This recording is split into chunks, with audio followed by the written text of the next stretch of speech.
Hello students, today we have to learn the different properties of integers. Okay, that means properties according to the addition of integers, subtraction of integers, multiplication of integers and division of integers.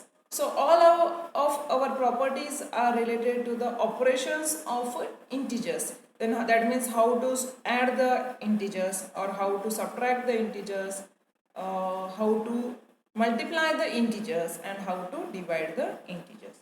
So one by one we will discuss the properties. Okay. So here you see integer consists of whole numbers and negative numbers. So on number line all of you see that the positive numbers are on the right side of the number line and the negative numbers are on the left side of the number line and 0 is available in between them. So by the blue line we are showing the positive numbers and by the pink line we are showing the negative numbers. So here we are written the one set for the integers as a z. So you see on the screen z is equals to in bracket -3, -2, -1, 0, 1, 2, 3 infinite. So our integers can be extended in the both direction infinitely. So integers are the uncountable numbers. So we have to discuss the different properties of operation on integers. Okay. So first we discuss the properties of the addition. So here we have to discuss the four major properties of each operation. So these are closure, commutative, associative and distributive. Okay. So first we discuss the closure property of an integers. When you are adding two integers, that means a and b. So here you see when we add the two integers a and b, so your solution is also an integers. Some example for that is if you add 2 plus 3, so solution is a 5.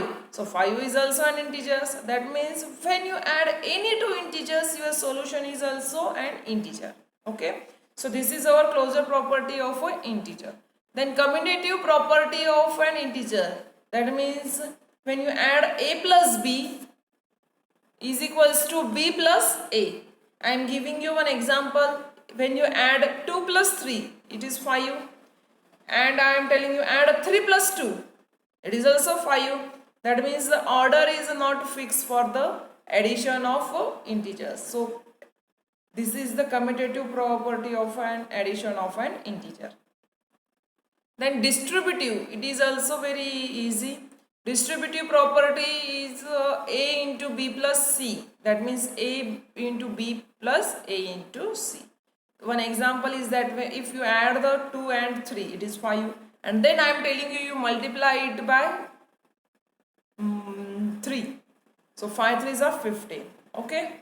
So if you first multiply 3 3s are 9 and then 5 2 3s are 6. So 9 plus 6 it is also 15. Okay. So this is the distributive property of an addition. In addition we are having the all these four properties. But in subtraction only two properties are there. A minus b is belongs to z. That means when you subtract any two integers, your solution is also integers. And commutative and associative property are not satisfied for the subtraction. Then lastly distributive property is satisfied for the subtraction of an integers. Then we will see the properties of an multiplication of integers. So here our first property is the closure property. Okay. So you see that closure property for an multiplication of an integer is also satisfied. So I am telling you one example. When you multiplying 5 to 5 into 2, that means 10. So 10 is also an integer. So it is very easy. Then commutative property is also satisfied and associative property is also satisfied. But the distributive property is not applicable for the multiplication of an integer. In the division of an integers, all these properties are not suitable.